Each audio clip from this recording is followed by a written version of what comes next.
The dust on my shoes came from walking in their driveway, hoping for a seat at the family BBQ table. Instead, my daughter stepped out and told me I wasn't welcome. No anger, no shame, her words just sharp enough to cut family ties. I kept my smile, but it felt like glass breaking in my mouth. I looked once at the door I had painted with my own hands years ago, then turned, climbed into my truck, and drove home. 4 hours later, the phone nearly jumped off the table because of 21 missed calls. Before we continue, please give us a thumbs up and consider subscribing. The gravel crunched under the tires of my old Ford as I pulled away, a sound I knew as well as my own heartbeat. I'd hauled tons of that same crushed stone to lay the foundation for that very driveway. I watched the house shrink in my rearview mirror, a 2-story colonial I had framed myself over one long, hot summer. I remembered the specific shade of blue on the front door. Harbor Mist, because my daughter Delaney had spent a week deciding on it. I'd been the one to apply both coats, making sure the finish was perfect. It was a good, solid house, a strong foundation. I'd made sure of it. The drive home was quiet. Anger wasn't the right word for what I was feeling. It wasn't a hot, flashing thing. It was cold, heavy, and clear, like a block of ice settling in my gut. It was the clarity of a final straw. You spend a lifetime building things, teaching your family the value of hard work and respect. You assume those lessons stick. You assume the foundation you laid is strong enough to build a life on. I remembered co-signing the loan for the house, a detail they seemed to forget, and the quiet agreement I'd made with myself to make the monthly mortgage payments for the first 5 years, a secret gift to help them get on their feet. They never questioned it. They just accepted it, like they accepted everything else, as their due. The BBQ wasn't an isolated incident. It was a pattern, a slow erosion of gratitude that had finally worn away the last bit of sentimentality I had left. My own house felt still and cavernous when I walked in. The air was cool, smelling faintly of sawdust and old books. I dropped my keys in the ceramic bowl by the door and walked straight to my study. I sat down in the worn leather chair behind my oak desk, a solid piece of furniture I'd built myself 30 years ago. It was real. It was dependable. Unlike the flimsy pretenses my daughter and her husband, Kian, were building their lives on. My phone, sitting on the corner of the desk, started to buzz. Delaney. I let it go to voicemail. It buzzed again a minute later. Kian. I ignored that one too. It became a rhythm, a frantic pulse that filled the quiet room. I just watched, detached, as the missed call count climbed. 1, 2, 5, 10. They were a symphony of panic, not remorse. After the 21st call, the phone fell silent. I took a slow breath, the cold clarity inside me solidifying into purpose. I turned on my computer, the low hum filling the room. I navigated to the bank's website, my fingers moving deliberately over the keyboard. The screen loaded, showing the familiar dashboard of my accounts. There it was, the scheduled payment for their mortgage, set to go out on the 1st of the month. $3,200. It was a sum that represented weeks of my labor. I'd given it freely, because that's what you did for your children. But there's a line between giving and enabling. They had stomped all over that line and wiped their muddy boots on the welcome mat. My welcome mat. I moved the cursor over the cancel payment button. This wasn't just about money. It was about severing a toxic, one-sided connection. It was a controlled demolition. Sometimes the only way to fix a rotten structure is to tear it down. I clicked the button. A small confirmation box appeared, its sterile language a stark contrast to the emotional weight of the action. Are you sure you want to cancel this scheduled payment? I thought of my daughter's dismissive tone and the years of quiet disrespect. I thought about the solid oak beneath my hands and the unshakable ground beneath my own house. Then I moved the cursor to the center of the little box and clicked confirm. A new message appeared, small and green. Your automatic payment for the upcoming month has been canceled. I slept soundly. There was no unease, only the quiet hum of a decision made. Sunday morning broke cool and clear. I made coffee and sat on my back porch, feeling a sense of peace. It was the calm of a man who had finally stopped trying to shore up a structure that was determined to collapse. The foundation was cracked, and it wasn't my job to keep pouring concrete into it anymore. I knew they would come. It was only a matter of when. The frantic skid of Kian's imported sedan on my gravel driveway arrived just before 10 a.m. I took another slow sip of my coffee. I heard car doors slam, followed by angry footsteps on my porch. They didn't knock. The front door flew open with a bang. "Dad!" Delaney's voice was sharp with panic and accusation. I remained in my chair, looking out at the yard. "Let them come to me." They appeared in the doorway, silhouetted against the bright morning light. Kian stood in front, arms crossed, trying to look imposing. Delaney hovered behind him, her face pale, twisting a loose thread on her sweater. They were a portrait of entitled fury. They had received an email from the bank, they announced, a cold message informing them their payment was past due. They spoke over each other, a torrent of disbelief. They said I had betrayed them, that I was being petty and cruel, trying to ruin their lives over a barbecue. I listened patiently, letting the wave of their indignation wash over me. When they finally paused, the silence was heavy. Kian stared at me, his jaw tight. "Well, are you going to fix this?" His tone wasn't a request. It was a demand. I slowly lowered my coffee mug, the ceramic making a soft click against the wood. I looked at them. Really looked at them. "The barbecue was just a symptom," I said, my voice calm. "This is about respect. And about honesty." I paused, letting the words hang between us. Then I leaned forward slightly. "Tell me again about Kian's new business venture." The shift in the air was immediate. The anger drained from Kian's face, replaced by a flicker of pure panic. Delaney stopped twisting the thread on her sweater. The question had completely derailed them. They had come armed for a fight about money, not about Kian's business. I let the silence stretch. I remembered the conversation from last March. Kian had announced he was leaving his firm, not being laid off, but breaking free.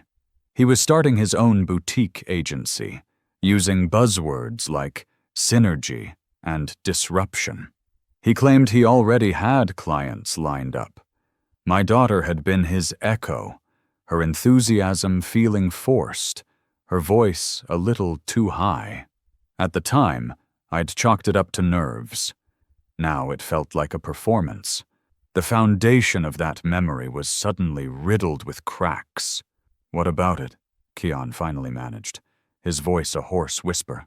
He couldn't meet my eyes. It's going well. A lot of work, starting something from the ground up." Delaney rushed to his defense. "It's going great, Dad. Kian is just very busy. We can't talk about it now. This is about the mortgage." She tried to steer the conversation back to the topic where she could be the victim. Her hand gripped Kian's arm, her knuckles white. It was a gesture meant to look supportive, but it looked more like she was holding him up. Their reaction was more revealing than any confession. A man proud of his new business would have jumped at the chance to talk about it. They were hiding something. The story they had built was a house of cards, and I had just tapped the table. "There's nothing to fix," I said quietly. "The payment was a gift, and I've decided to stop giving it." Delaney looked as though I had slapped her. "You can't do that," she whispered, her voice trembling. "We were counting on that." The admission, so raw and entitled, hung in the air. The threat of losing the house was implied, but her first thought was of the money. The house wasn't a home they had built. It was a stage for a life they were pretending to live. And I was done funding the production. That sounds like a problem you two need to figure out, I said. I took a sip of my coffee and turned my gaze back to my yard, leaving them standing in the doorway, trapped in the ruins of their own comfortable lies. After a long moment, Delaney pulled on Kian's arm. "Let's go," she muttered. I heard their footsteps retreating, a hurried, shuffling sound. The front door closed with a soft click. A moment later, the sedan's engine roared to life, and the tires spat gravel as they sped away. Their panicked escape wasn't an ending. It was a confirmation. It was all the proof I needed to start digging. The dust from their departure settled. I finished my coffee, the lukewarm dregs tasting of finality. I didn't feel triumphant. I felt like a man who had just confirmed a terminal diagnosis. The sickness was real. I called my son, Ronald, the level-headed one, hoping for insight. I explained the situation, sticking to the facts. The barbecue, the canceled payment, their panicked reaction about Kian's new business. I was met with a long, weary sigh. "Dad, are you sure you're not overreacting?" Ronald's voice was gentle. "You know how Delaney can be. And Kian, he's ambitious. Cutting them off like that seems extreme." He was trying to caulk the cracks instead of examining the foundation. He suggested I give them a few days to cool off. "They're family," he said, as if that excused everything. I realized then I was on my own. That afternoon, I sat at my desk and began my own investigation. If Kian had started a legitimate business, there would be a digital foundation. I searched for his new consulting firm. Nothing. No website, no business registration, no directory listings. It was a digital ghost. His professional networking profile, once a polished shrine to his accomplishments, was gone. People don't erase their professional footprint when they're launching a new venture. They amplify it. He wasn't building something new. He was hiding from something old. I searched his name with his old firm. Tucked away on page 4 of the results was a small press release from late March. The headline was innocuous. "Leading architectural firm announces strategic restructuring."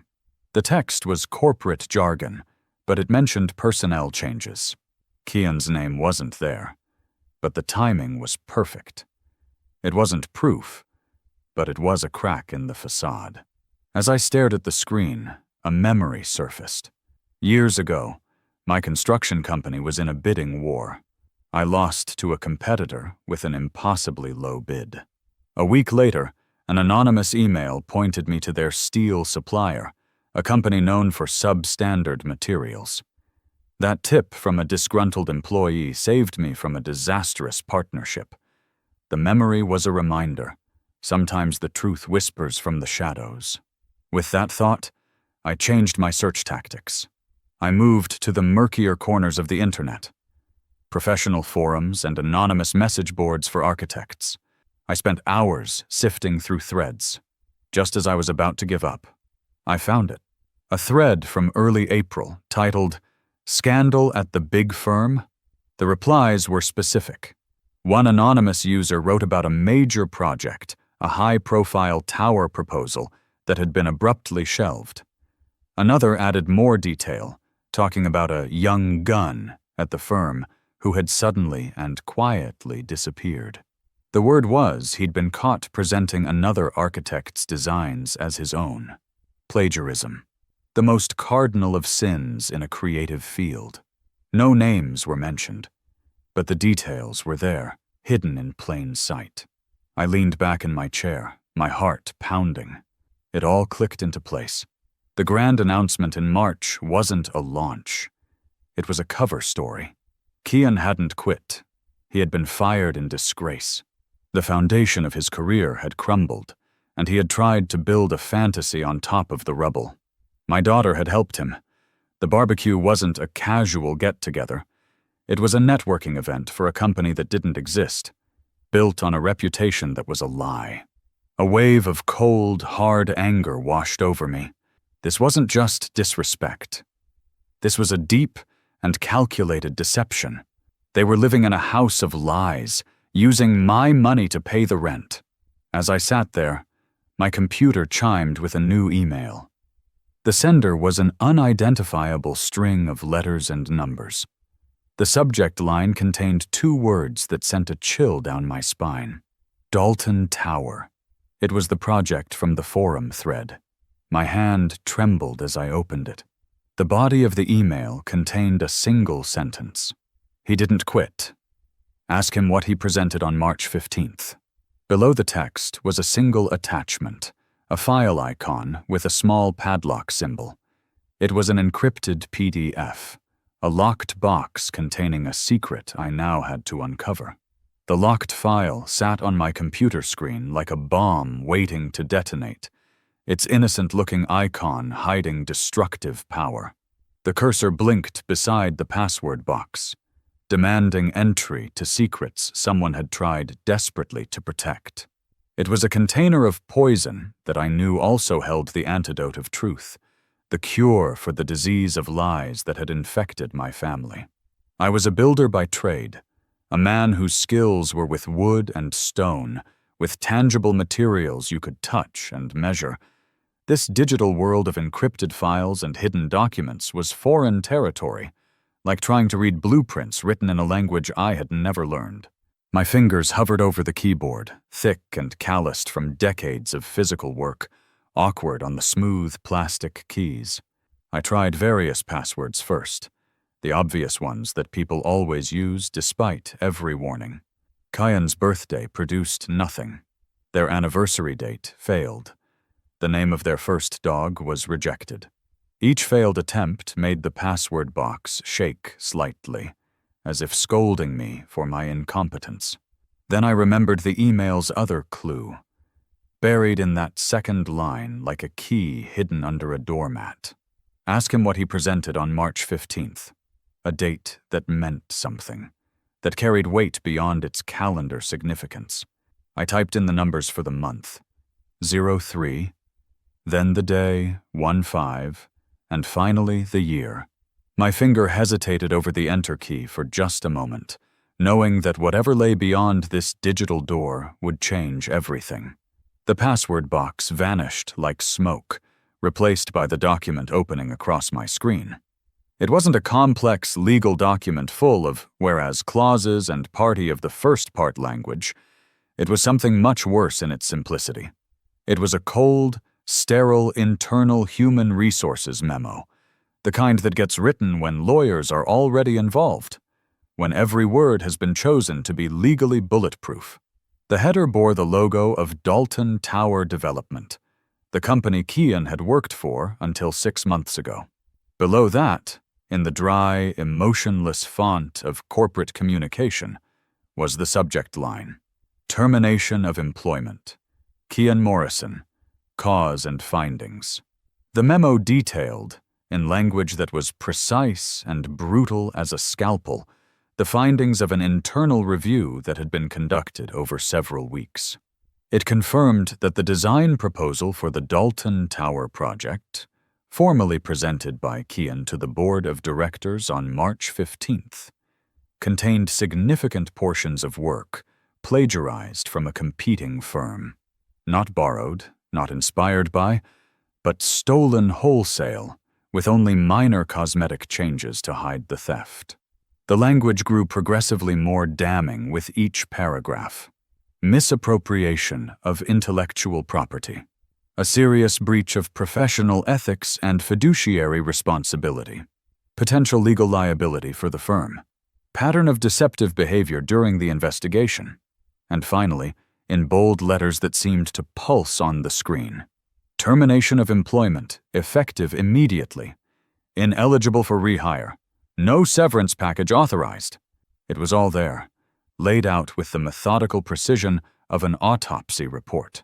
The wrecking ball that would demolish not just Kyan's lies, but the entire structure my daughter had built her life upon. I printed the memo, listening to my old printer wheeze and grind as it produced the single sheet of paper that felt impossibly heavy in my hands.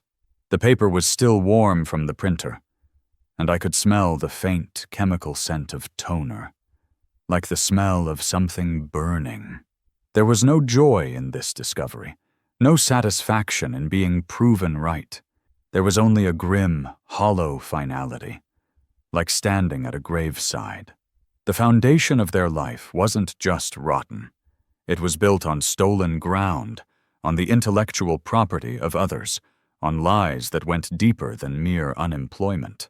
This wasn't just about covering up a job loss to save face.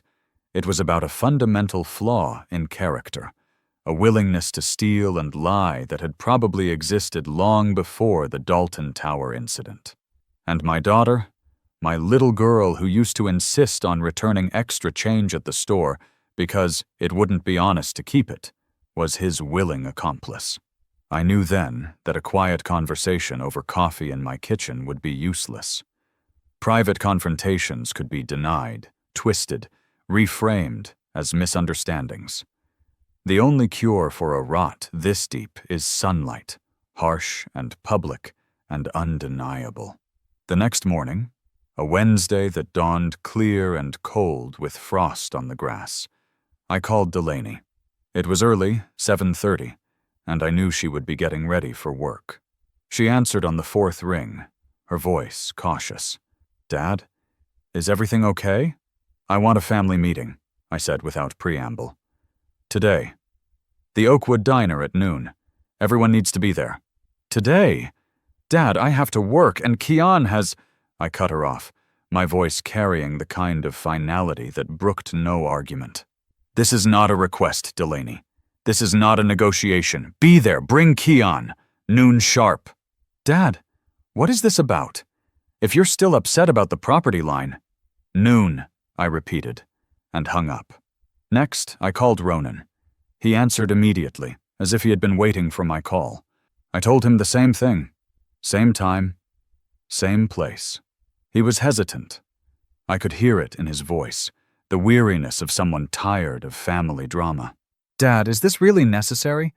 Maybe we should all just take some time to cool off." "Your sister has been lying to all of us," I said. "I have proof. You need to see it." There was a pause, then a sigh. "Okay, we'll be there." The Oakwood Diner was a deliberate choice, selected with the same care I once used to choose building materials.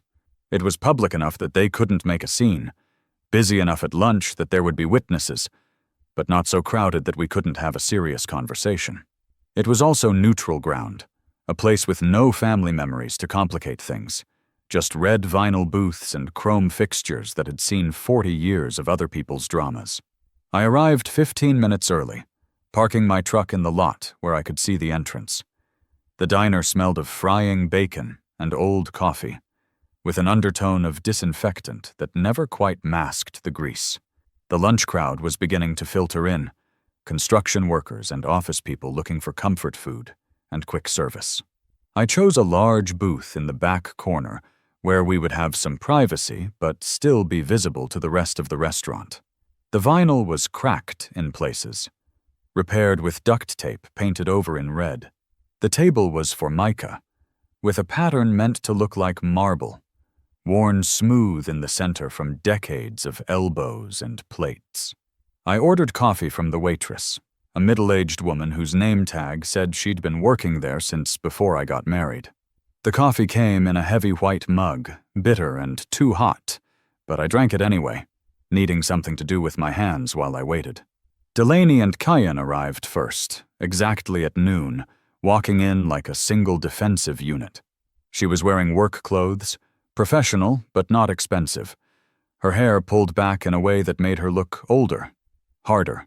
Kian was in jeans and a polo shirt, trying to look casual, but failing. They slid into the booth opposite me without greeting, their bodies angled toward each other and away from me. Kian stared out the window at the parking lot, watching cars come and go, a muscle twitching in his jaw like a Morse code of anxiety. His hands were clasped on the table, knuckles white with tension. Delaney picked at a loose thread on her sleeve, pulling it longer and longer, unraveling the hem of her blouse one fiber at a time.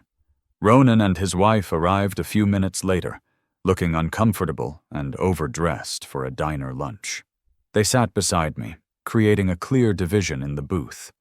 Accusers and accused, though they didn't know it yet. We all ordered coffee, the mundane ritual a stark contrast to the tension that made the air feel thick and hard to breathe. The waitress, sensing the atmosphere, set down our cups and retreated quickly. I let the silence build, watching them squirm, letting the weight of unspoken accusations press down on them. The diner noise around us seemed to fade into white noise, the clatter of plates and conversation becoming a distant hum. Finally, Kian broke, his need to control the narrative overcoming his desire to stay silent. "All right, Sterling," he said, his voice full of manufactured bravado that didn't quite hide the tremor underneath. "You got us all here, interrupted our day. What is this about? If you think this little public spectacle is going to make us beg for forgiveness over some property line dispute, you're mistaken. We're handling the mortgage. We don't need your help or your judgment." I looked directly at him, my gaze steady as a level, studying his face the way I once studied blueprints for flaws. "I'm glad to hear you're handling it," I said quietly, my voice carrying despite its low volume. "It must be a relief to have your new business doing so well. What was it again? Consulting?" Kian's bravado faltered, like a bad foundation settling.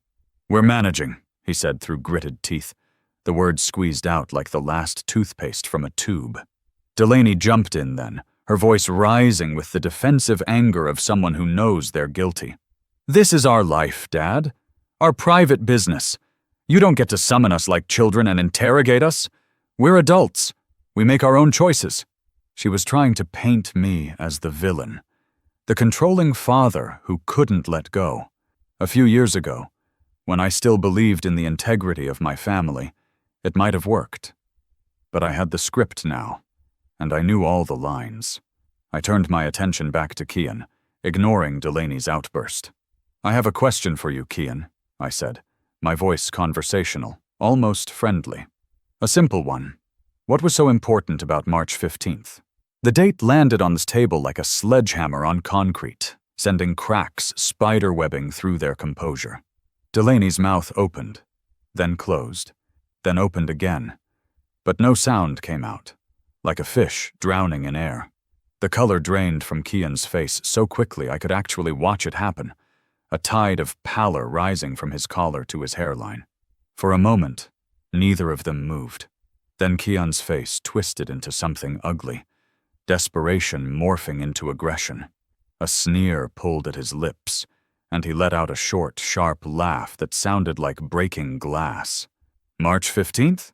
He shook his head, forcing a smile that looked more like a grimace. "I have absolutely no idea what you're talking about. You're losing it, Sterling. Making up dates, creating conspiracies." He looked at Ronan, seeking an ally, trying to recruit him to his side. "Your father is having some kind of episode. Maybe we should be talking about getting him help instead of indulging these fantasies." That was the moment. The final, arrogant denial. The last lie in a castle built of them. I didn't raise my voice or slam my fist on the table. I simply reached into the inside pocket of my jacket, a motion as deliberate and theatrical as a magician preparing for the reveal. All four of them watched my hand with the intensity of people watching a fuse burn toward dynamite. I pulled out the single, folded sheet of paper, holding it for a moment so they could see it, white and innocent looking, before I unfolded it with careful precision. The crisp sound of paper unfolding echoed in the sudden silence that had fallen over our booth like a shroud. I smoothed it out on the Formica tabletop, my weathered hands careful and deliberate, then slid it across the surface. It moved slowly, seeming to take forever to cross the small distance before coming to a stop directly in front of Kian. For a long moment, he just stared at it, his face a blank mask of shock, as if the paper might disappear if he didn't acknowledge it. Then his eyes began to move, scanning the words, and I watched his last hope die in real time. The evidence was on the table, as undeniable as gravity. "The house I'm paying for is built on a physical foundation," I said, my voice low and clear, each word carefully chosen. I made sure that foundation was strong, properly poured, reinforced. It will last generations. But it seems your entire life, Kian, is built on a foundation of lies. And lies, unlike concrete, always crumble. Ronan and his wife leaned over to read the paper, their faces reflecting the stages of understanding. Confusion, comprehension, and finally, horror. I saw Ronan's eyes widen as he reached the termination clause, his jaw going slack as he read about the plagiarism. His wife put a hand to her mouth, her wedding ring catching the fluorescent lights as she gasped at the implications.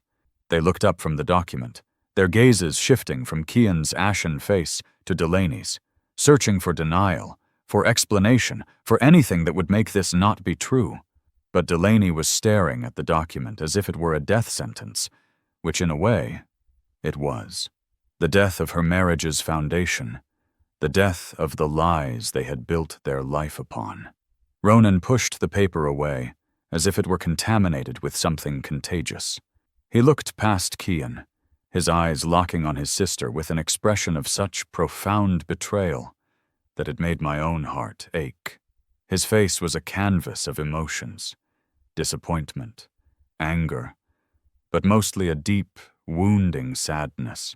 When he finally spoke, his voice was barely a whisper, a raw, ragged sound more devastating than any shout could have been. Delaney, tell me this isn't true. Tell me you didn't know. Tell me something, anything, that makes this not what it looks like. My daughter didn't answer. She couldn't. The weight of her deception, months of lies and manipulation crashed down on her all at once. She crumpled like a building when the demolition charges fire, her face falling into her hands as a choked, broken sob escaped her lips. It was a sound of complete and utter ruin, the sound of someone watching everything they had built collapse into rubble. And in that moment, as the other diners continued their meals around us, unaware of the family being destroyed 3 booths away, I heard something else. Through the window, growing louder, came the sound of sirens. Multiple sirens, getting closer, and Kian's head snapped up at the sound, his eyes wide with a new kind of fear. The aftermath in the diner was a quiet, ugly thing, like watching a body bleed out slowly on linoleum floors. We had retreated there after the confrontation, a 24-hour place near the highway that smelled of burnt coffee and bacon grease, where truckers ate in silence and the fluorescent lights made everyone look sick. Delaney's sobs were the only sound in our corner booth. Wet and ragged, punctuated by sharp intakes of breath that sounded like drowning. The vinyl seats squeaked every time she shuddered, the red plastic sticky under our hands from decades of spilled syrup and half-hearted cleaning. Kian sat frozen across from her, his expensive suit wrinkled now, his perfect hair mussed from running his hands through it. His face was the color of old ash in a dead fireplace, gray and lifeless, his eyes staring at nothing. The confidence that had animated him earlier was gone, leaving behind something hollow and mean. Ronald and his wife were pale with shock, holding hands on the tabletop like survivors of a car crash, trying to make sense of what had just happened. The waitress, a woman in her 60s with tired eyes and orthopedic shoes, refilled our coffee cups without being asked, sensing the tension but professional enough not to comment. The coffee was bitter and too hot, but we all drank it anyway, needing something to do with our hands. The confrontation at the house had ended not with a bang, not with police arrests or dramatic revelations, but with the sickening crumble of a rotted foundation finally giving way under its own weight. The investors had left in confusion and anger, demanding answers Kian couldn't provide, taking pictures of the evidence I had projected, already posting warnings on social media. The whole elaborate scheme had collapsed in less than 20 minutes. After what felt like hours but was probably only 10 minutes, Delaney lifted her tear-streaked face from her hands. Her makeup had run in black rivers down her cheeks, making her look like a tragic painting. She didn't look at me, her father, who had exposed the truth. She didn't look at her brother, who had tried to warn her. She looked at Kian with a desperate, pleading expression that broke my heart even as it angered me. She was still looking for him to fix this, to spin it into something acceptable, to make it all go away with his smooth words and confident smile. He slowly raised his eyes to meet hers, and I watched something shift in his face. The shock in his eyes hardened like cooling metal into a cold, resentful fury. In that moment, I saw him make a calculation, saw him decide that if he was going down, he wasn't going alone. Without a word, without a gesture of comfort to his sobbing wife, he stood up from the booth. The vinyl seat exhaled as his weight left it, a sound like disappointment. He pulled a $10 bill from his wallet, the same wallet that had held stolen money, and threw it on the table where it landed in a small puddle of spilled cream. "This isn't over," he said, his voice low and dangerous, not directed at anyone in particular, but meant for all of us. Then he walked out, his footsteps sharp on the linoleum, the bell over the door chiming his departure like a funeral toll. Delaney scrambled after him, knocking over her water glass in her haste. The water spread across the table like a flood, dripping onto the floor, but she didn't stop to clean it up. "Kian, wait!" she called, her voice high and desperate. "Please, wait!" The door swung shut behind her, leaving the rest of us in the wreckage of what had been a family. The ride home with Ronald was conducted in complete silence. His wife sat in the back, occasionally sniffling, wiping her eyes with a tissue. The radio was off, and the only sounds were the engine's hum and the rhythmic swish of the windshield wipers pushing away a light drizzle that had started to fall. The streetlights passed in regular intervals, casting moving shadows through the car, making us all look like we were underwater. When he pulled into my driveway, the same driveway where this had all started with boundary stakes and property lines, he cut the engine but didn't move to get out. We sat there in the dark car, the engine ticking as it cooled, both of us trying to process what had happened. The porch light I had left on seemed too bright, too normal for what we had just witnessed. "I'm sorry, Dad," Ronald finally said, his voice rough with emotion. "I'm sorry I didn't believe you at first. I'm sorry I tried to play peacemaker when I should have seen what was happening." I turned to look at him, my son who had tried so hard to keep the family together, who had wanted to believe the best of everyone. His face was drawn with exhaustion and regret, looking older than his years. "You couldn't have known," I said, though we both knew that wasn't entirely true. The signs had been there, but we had all chosen not to see them. "She made her choice," I continued, the words tasting bitter in my mouth. "She chose him over family, over truth. The line has been drawn, but I had underestimated them. I had expected contrition, perhaps a grudging acknowledgement of wrongdoing, maybe even an attempt at reconciliation. What I got instead was war. Backed into a corner like wounded animals, Delaney and Kian didn't retreat or surrender. They counterattacked with the viciousness of people who had nothing left to lose. The smear campaign began less than 48 hours later with a phone call from my sister, who lived 3 states away. Her voice was full of misplaced concern, the kind of worry that had already been shaped by someone else's narrative. "Sterling," she said, using my full name, which she only did when she was upset. "I just got off the phone with Delaney. She's very worried about you. She says you've become controlling and paranoid, that you're losing your grip on reality." I stood in my kitchen, the morning sun streaming through the windows, feeling the world tilt on its axis. "What exactly did she tell you?" I asked, keeping my voice level despite the rage building in my chest. "She said you've been making wild accusations, creating forged documents, showing up at their house uninvited and scaring away Kian's business associates. She's worried you might have dementia, Sterling. She says Mary's death hit you harder than anyone realized." The cruelty of it was breathtaking. They were weaponizing my grief, using my wife's death as evidence of mental decline. I was being painted as the villain, the senile old man lashing out at phantoms. They were the victims, the concerned family members trying to deal with a deteriorating patriarch. It was a masterful bit of manipulation, playing on every stereotype about aging and loss.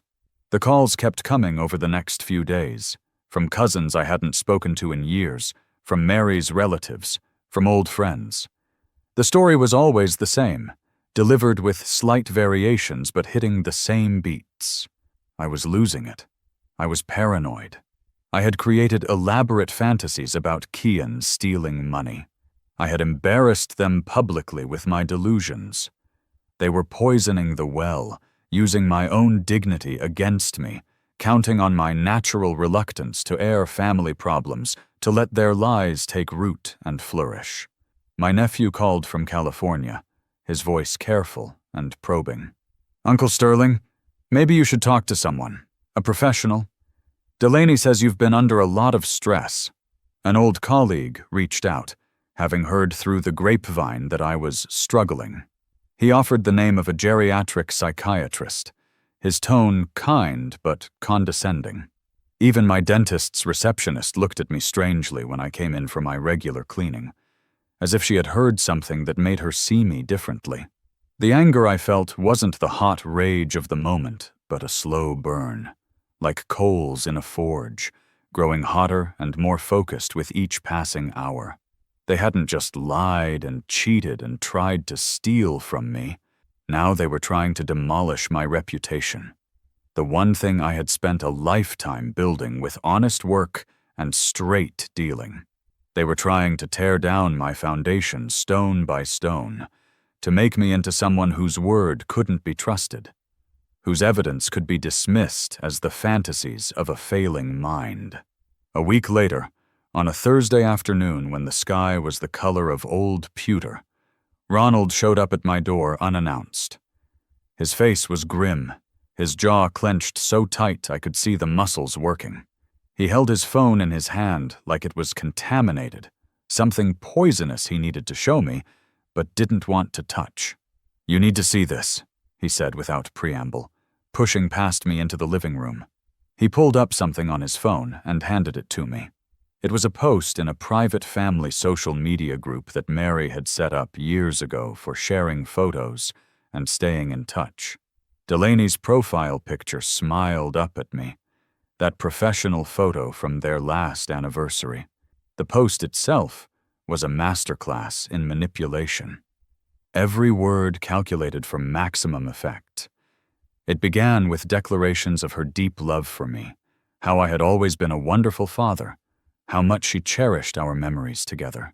Then came the but, the pivot that turned love into concern, concern into accusation. She wrote about my erratic behavior since Mary's death, my increasing paranoia, my false memories that were becoming more elaborate. She claimed the termination document I had shown at the investment seminar was a forgery I had created in my confused state, that Kian had actually left his job voluntarily to pursue new opportunities. She described incidents that had never happened. Me showing up at their house in the middle of the night, confused and angry. Me calling Kian's former employer and making wild accusations. Me threatening to hurt myself if they didn't visit more often. Each lie was wrapped in concern, delivered with the perfect tone of a devoted daughter at her wit's end. She ended by asking for everyone's prayers and understanding during this difficult time, and suggesting that maybe it was time to consider other living arrangements for me where I could get the help I clearly needed. The comments below were a flood of sympathy for her and pity for me. Relatives I hadn't seen in years were offering support, sharing their own stories of elderly family members who had declined, suggesting memory care facilities they had used. Some were already discussing who should have power of attorney, whether I should still be driving, whether I was safe living alone. "She's trying to declare you mentally incompetent," Ronald said, his voice tight with barely controlled rage. "She could try to get power of attorney. She could try to take control of your finances, your property. She could try to take everything." The audacity of it left me breathless for a moment. This wasn't just damage control or revenge. This was a full-scale assault, a complete inversion of reality. They were trying to steal not just my money or my reputation, but my very autonomy, my right to be believed, my status as a competent adult. The cold clarity I had felt before, that icy determination that had carried me through the confrontation, was now forged into something harder, something sharper. If they wanted to attack my foundation, if they wanted to dig up dirt, then I would excavate theirs down to the bedrock. I would expose every lie, every deception, every criminal act they had committed. "I need to show you something," I said to Ronald, moving to my desk where I had been organizing evidence. "But first, I need you to understand that what I'm about to reveal isn't just family drama. It's criminal." I still had online access to the credit cards associated with the mortgage, a boundary they had crossed that now gave me a window into their lives. That courtesy, that respect for privacy, was now gone, destroyed by their declaration of war. I had spent the previous 2 days sifting through months of digital statements, and what I found was a story of breathtaking recklessness and greed.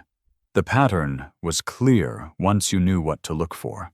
After Kian was fired from his job for embezzlement, they had drained their savings account within 6 weeks. Then they started living entirely on credit, maxing out card after card. But this wasn't the panicked spending of a couple trying to stay afloat, buying groceries and paying utilities. This was a spree that defied all logic. High-end restaurants where single meals cost $300.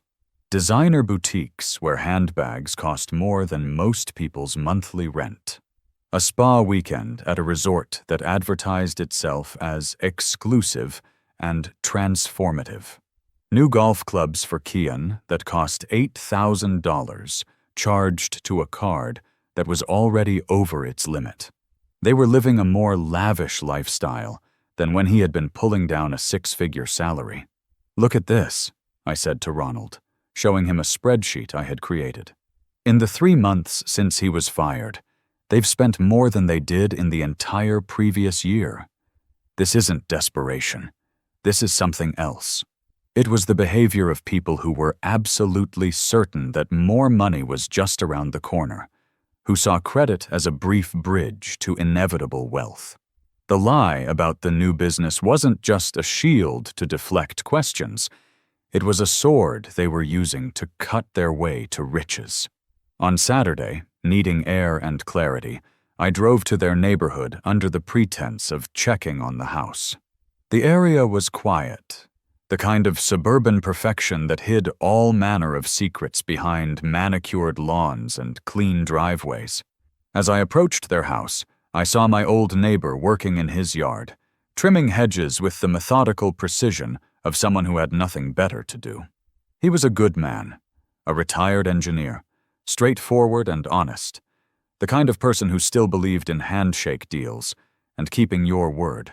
We made small talk about the weather, about the Astros' chances this season, dancing around what we both knew I was really there for. Then he gestured toward Delaney and Kian's house with his trimming shears, leaving a pause that invited questions. "Your daughter and her husband have been busy," he said, his eyes curious but trying not to pry. "Lot of nice cars coming and going in the evenings lately, sometimes 15 or 20 at a time." I kept my face impassive, though my heart was starting to race.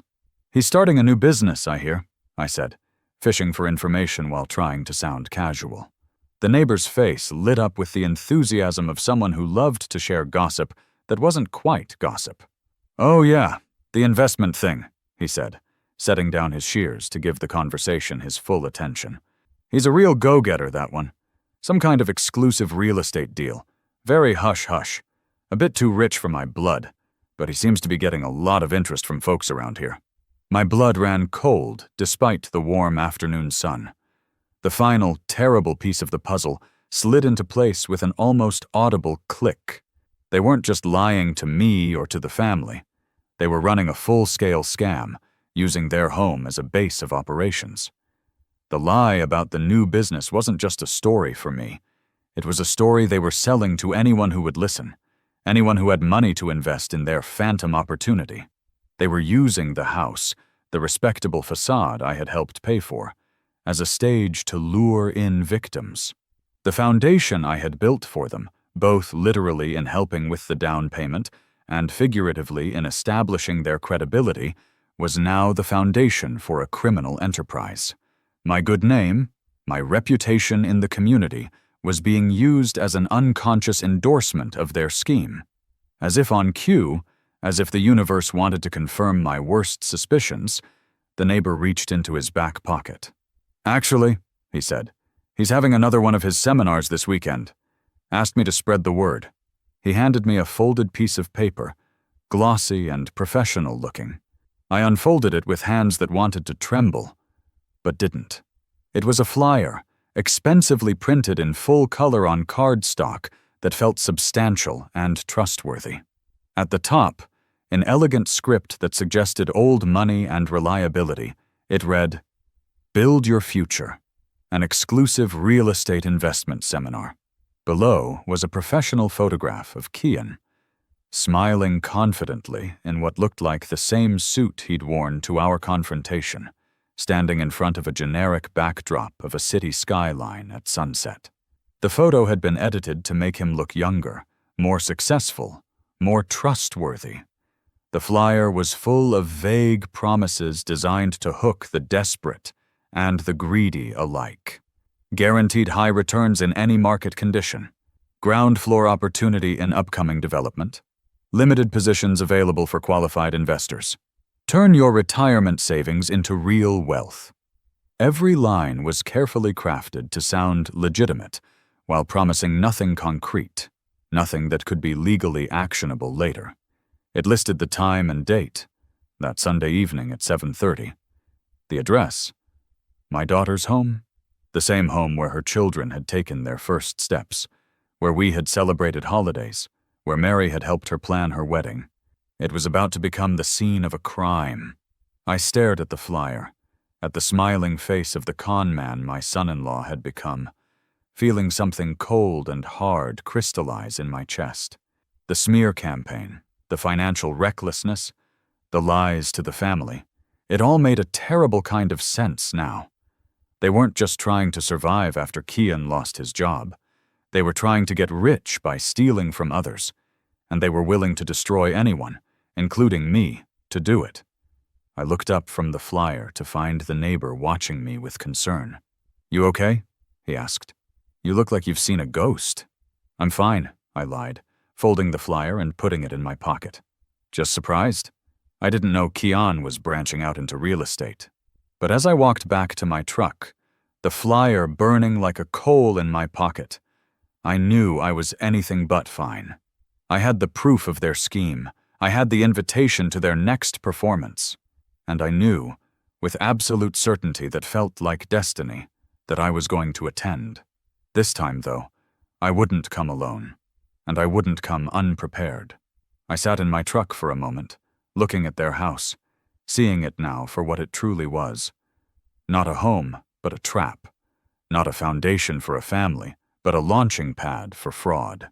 Through the front window, I could see Delaney moving around inside, probably preparing for Sunday's event, arranging chairs and refreshments for the people they planned to rob. I pulled out my phone and took a picture of the flyer, then sent it to Ronald with a simple message. "Sunday night. Be ready." His response came back immediately. "What's the plan?" I looked at the house one more time, then started my engine. "We're going to give them exactly what they deserve," I typed back. "A public demolition." As I drove away, I caught a glimpse of Kian's car turning onto the street, probably returning from buying supplies for his seminar. He didn't see me, too focused on his phone, probably counting the RSVPs for his event. But Sunday night, he would see me. They both would.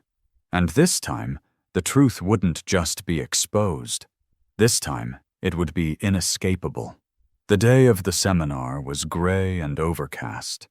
The sky the color of wet concrete pressing down on the suburb like a lid on a pot about to boil. The air was thick with moisture that wouldn't quite become rain, just hanging there, making everything feel damp and heavy.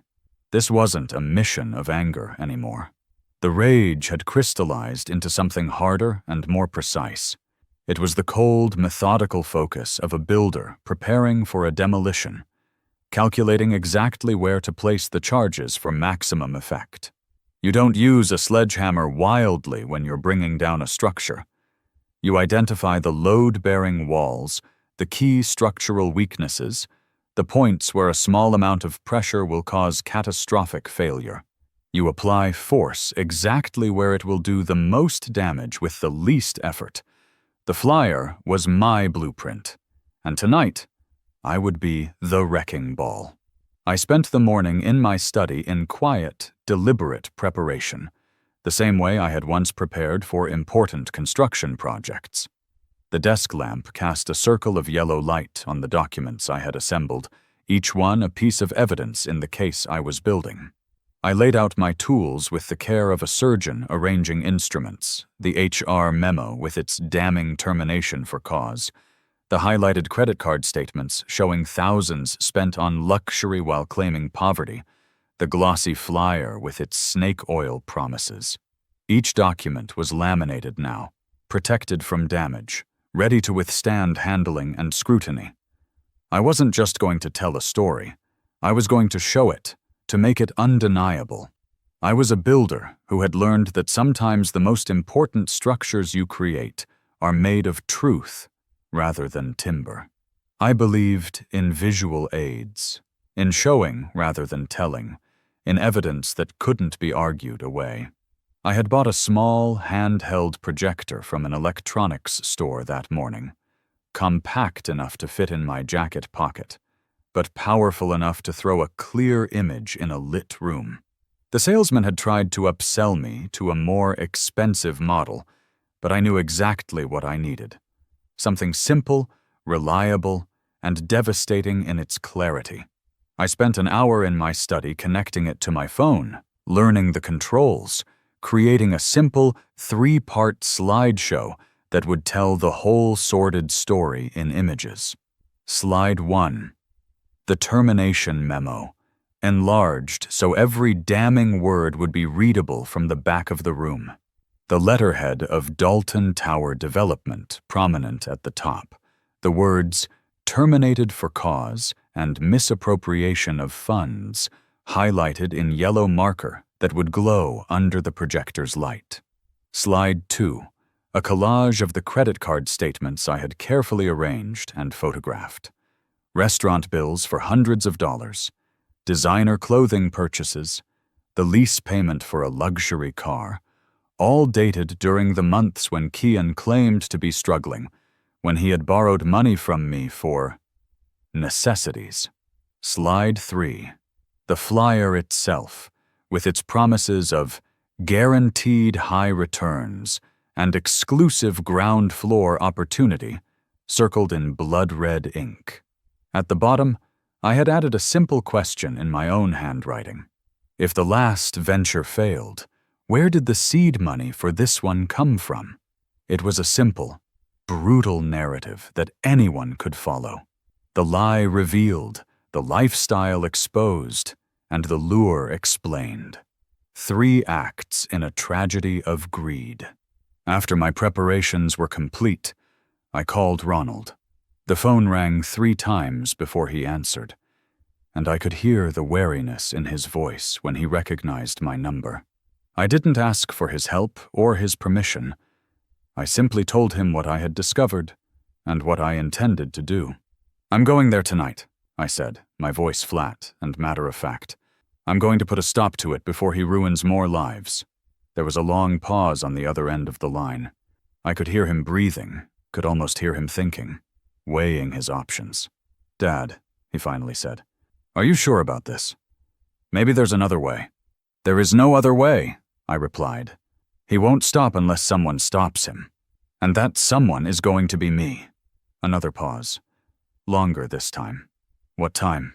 He finally asked, his voice low and steady, resigned to the inevitable. 7 p.m., I said.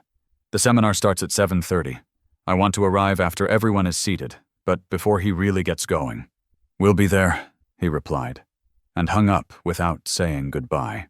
The we meant him and his wife. He was no longer trying to be a peacemaker or a bridge between father and brother. He had chosen a side, and it was mine. He would be my witness to ensure that what happened tonight couldn't be denied or twisted later. That evening, as the gray day faded into a grayer dusk, I dressed deliberately in my everyday clothes. Clean jeans worn soft with age, a plaid flannel shirt that Mary had bought me years ago, and my canvas work jacket with paint stains on the sleeves that would never come out. I wanted the contrast between me and the slick charlatan on the stage to be as stark as possible. I was what I appeared to be, a working man who had built things with his hands. He was what he pretended not to be, a con artist in an expensive suit. I parked my old truck a block away, not wanting to give them any warning of my arrival.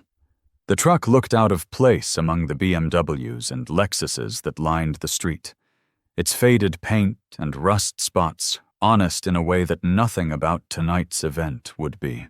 I sat for a moment, watching the cars arrive through my cracked windshield.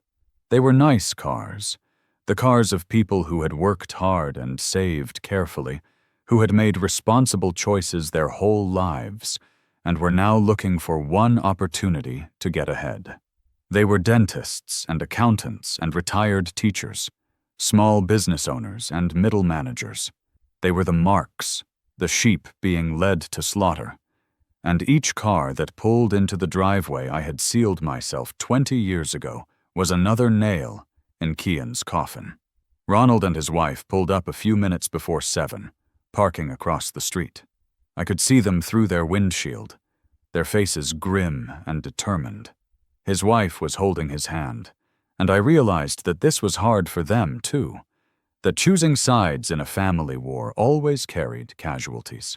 We met on the sidewalk without speaking, a silent, united front against what was about to happen. Ronald nodded at me once, his jaw set in a way that reminded me of myself at his age, when I still believed that hard work and honesty were enough. We walked down the quiet street together, the evening air cool against our faces, carrying the smell of someone's dinner cooking and the sound of a dog barking in the distance. The neighborhood was settling into its evening routine, unaware that one house was about to become a crime scene of a different sort.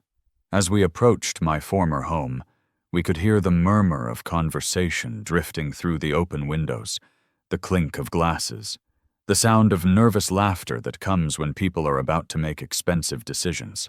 The windows glowed with warm, inviting light from the lamps I had installed, making the house look like a picture of suburban success and stability.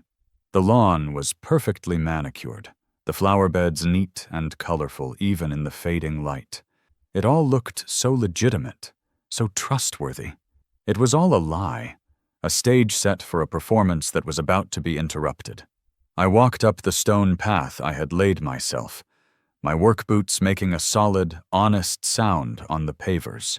Each step felt like a countdown, bringing me closer to the confrontation I had been preparing for. The front door, painted a cheerful blue that Delaney had chosen, stood slightly ajar, letting out a slice of golden light, and the sound of Kian's voice, smooth and persuasive. I didn't knock or announce myself. I simply pushed open the door I had hung myself and walked inside like I still lived there, like I had never left. The living room had been transformed into a makeshift conference room with about 20 rented folding chairs arranged in neat rows facing a portable projection screen. The furniture had been pushed against the walls, and a small podium had been set up at the front. The air was thick with perfume and cologne, the desperate scents of people trying to impress each other. At the front, Kian was holding court, a glass of red wine in his hand that caught the light as he gestured, looking every bit the successful entrepreneur in his tailored navy suit and Italian leather shoes. Delaney was playing the gracious hostess, moving through the crowd with a tray of appetizers I recognized as coming from the expensive catering company downtown. Her smile was bright and brittle, like porcelain about to crack, and her dress was new, something designer that had probably cost more than most of these people made in a week. She saw me first, and I watched the blood drain from her face as recognition dawned. Her smile froze into a rictus of panic, the tray in her hands beginning to tremble, making the wine glasses chime against each other like tiny alarm bells. She started toward me, her eyes wide with the kind of fear that comes when you realize the ground beneath your feet is about to give way. But it was too late. Kian had followed her gaze, turning to see what had caused his wife's distress. He saw me standing in the doorway, then Ronald and his wife behind me, and the charismatic smile he had been wearing like a mask vanished instantly. It was replaced by a look of pure hatred, so intense it seemed to darken the air between us, followed quickly by calculation as he tried to figure out how to handle this unexpected threat to his performance. He strode toward me, his movements tight and controlled, like a predator trying not to spook its prey while dealing with a rival. His hands were clenched at his sides, and I could see a vein pulsing in his temple. "Dad," he said, his voice a low, threatening hiss meant only for my ears. "What are you doing here? This is a private event. You need to leave. Now!" The word "dad" in his mouth sounded like profanity, twisted and wrong. Behind him, I could see the potential investors beginning to notice the confrontation, their conversations trailing off as they sensed drama. His attempt at intimidation might have worked on someone else, someone who hadn't spent a lifetime dealing with contractors and building inspectors and all manner of difficult people. But to me, he was just a scared boy, caught with his hand in the cookie jar, trying to bluff his way out. I looked past him at the faces of his potential victims, some curious, some concerned, all of them holding checkbooks or reaching for their phones to transfer money they couldn't afford to lose. "I'm just here for the seminar, Kian," I said, my voice calm but loud enough to carry through the room. "I'm very interested in your new investment opportunity. After all, family should support family, right?" The irony in my voice was thick enough to cut, and several people in the audience shifted uncomfortably. People were starting to stare openly now, sensing that this wasn't part of the planned presentation. The conversation died completely, replaced by the kind of tense silence that precedes storms. But then something happened that I hadn't expected. Something that would change everything and transform this confrontation from a family dispute into something far more serious. As Kian stood there, trying to decide his next move, we all heard it, the unmistakable sound of police sirens getting closer. I didn't stay to watch the final collapse. As the room descended into chaos, Ronald put a steady hand on my back and guided me toward the door. We walked out into the cool night air, leaving the ugly sounds of ruin behind us. We didn't look back. The consequences unfolded in the weeks that followed. I heard about it in snippets from Ronald. The house, the one with the harbor mist blue door, went into foreclosure. A for sale sign eventually appeared on the lawn I had ceded myself. Kian, facing a slew of civil complaints, declared bankruptcy. The smear campaign against me died a quick and silent death. My daughter contacted me only once. It was a text message that appeared on my phone late one night, 6 months later. It wasn't an apology.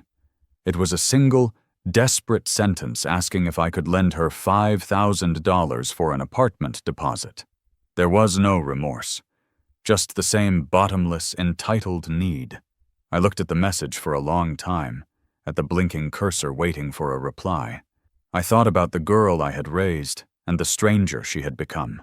Then, I turned off the screen and deleted the message. Some structures are too rotten to be salvaged. Some foundations are so corrupt that you have no choice but to walk away. Life settled into a new, quieter rhythm. The anger slowly dissipated, leaving not a void, but peace. The family that remained, my son and his wife, and their 2 children, grew closer. We focused on what was real, on what was solid. We had Sunday dinners because we enjoyed each other's company, celebrating with a quiet, genuine warmth that had been missing for years. One bright Saturday afternoon in the spring, I was in my workshop, the familiar scent of sawdust filling the air. My grandson, all of 8 years old, stood on a stool beside me, carefully sanding a piece of wood for a birdhouse we were building. He was concentrating intently, his brow furrowed. "It has to be perfect, Grandpa," he said, his voice serious. "So the birds feel safe." I smiled, placing a hand on his small shoulder. "You're right," I said. "The most important part of any building is making sure it's strong and true." He nodded, satisfied, and went back to his work. I watched him, this small boy who understood a fundamental truth his aunt had forgotten. You build things with care. You build them with honesty. You build them to last. I looked around my workshop, at the sturdy workbenches I had built, at the tools worn smooth from years of honest labor. I had demolished a family built on lies, yes, but in the aftermath, I had rediscovered the one I had built all along. It was smaller, quieter, but its foundation was solid as rock. Sometimes setting boundaries means making the hardest decisions. What would you have done in this situation?